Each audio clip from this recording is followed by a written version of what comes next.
Ya, Bapak Ibu, teman-teman sekalian, pada kesempatan ini saya ingin mengajak Bapak Ibu dan teman-teman sekalian, kita sama-sama merenungkan tentang apa sih itu artinya iman.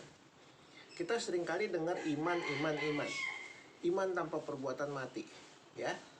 Karena iman ada begini, karena iman ada begitu. Tapi arti daripada iman itu apa? Kita seringkali belum paham. Arti daripada iman adalah suatu keyakinan yang sangat kuat, yang teguh bahwa apa yang kita harapkan itu pasti terjadi. Ya, apa yang kita harapkan pasti terjadi. Bahkan Tuhan mengatakan kalau kita ada iman sebesar biji sesawi saja, kita mengatakan gunung pindah, gunung akan pindah. Jadi suatu keyakinan bahwa harapan kita, keyakinan yang kuat, harapan kita pasti terjadi. Karena itu Tuhan mengatakan percaya saja. Anggap yang kamu minta sudah kamu terima. Itu iman. Ya. Tapi ada tapinya. Kita lihat Tuhan Yesus sebagai contoh. Imannya sangat besar. Bahkan dia mengatakan orang sakit sembuh, sembuh. Dia menghidupkan Lazarus yang sudah mati 4 hari, sudah berbau busuk, hidup.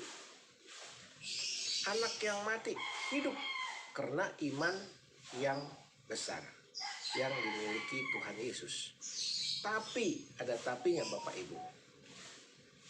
Iman Tuhan Yesus itu suatu iman yang disertai, iman yang disertai dengan ketaatan penuh kepada Allah Bapa.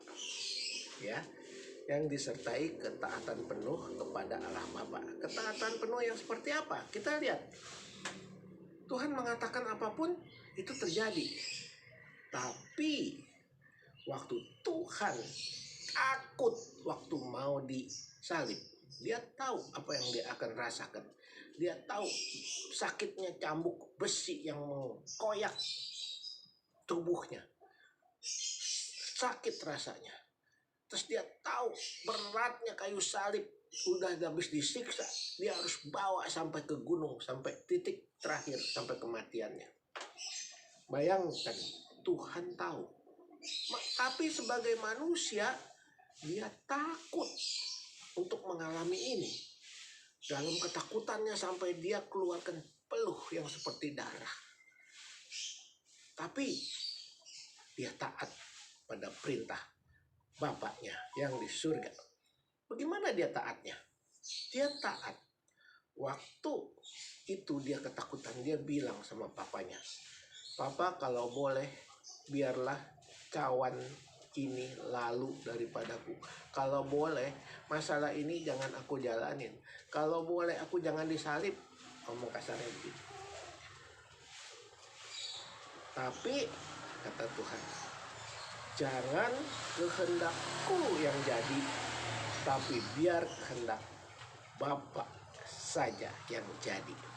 Itulah bentuk ketaatan dan iman daripada Tuhan Yesus. Nah, kita murid-murid Tuhan, anak-anak Tuhan juga harus punya iman yang seperti itu.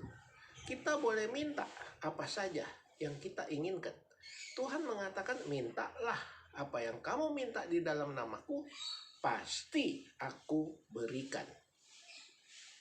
Asal itu baik untuk kamu." Ya. Nah, kalau kita imani, pasti Tuhan berikan. Tapi yang baik buat kita. Nah, masalahnya kita jangan memaksa Tuhan. Misalnya kita maksa supaya Tuhan membolehkan kita kawin dengan pasangan lain agama. Kita paksa. Akhirnya ada teman saya, dia paksa kawin dengan suami yang muslim, hidupnya setengah mati, susah. Dia pikir dia bisa mengatasi, dia pikir bisa menyelamatkan suaminya. Padahal keselamatan itu kan ada pada Tuhan, bukan pada dia. Sehingga hidupnya selalu konflik dan hidupnya berat dan ada masalah segala macam. Itu akibat ketidaktaatan. Iman yang tidak taat. iman yang taat harus kita kembalikan kepada kehendak Tuhan. Karena apa? Karena kita manusia diciptakan oleh Tuhan hanya untuk kemuliaan nama Tuhan dan meninggikan nama Tuhan yang adalah Tuhan kita dan pencipta kita. Sampai di sini dulu Bapak Ibu, teman-teman semua. Nanti kita sambung dalam episode berikutnya. Jangan lupa klik subscribe. Kalau Bapak Ibu teman sekalian merasakan ini merupakan berkat, klik dan subscribe dan share. Baik itu ke Instagram, ke TikTok, kemanapun. Supaya makin banyak orang yang mengerti tentang iman. Makin banyak orang yang mau taat, beriman, dan mentaati iman itu. Dan itu adalah bentuk perbuatan iman kita. Jadi supaya iman dan perbuatan itu sejalan, tidak bertentangan. Supaya Tuhan tidak mengatakan iman tanpa perbuatan mati. Tapi biarlah iman kita sejalan dengan perbuatan kita, yaitu ketaatan kepada Tuhan. Sampai kita ketemu lagi.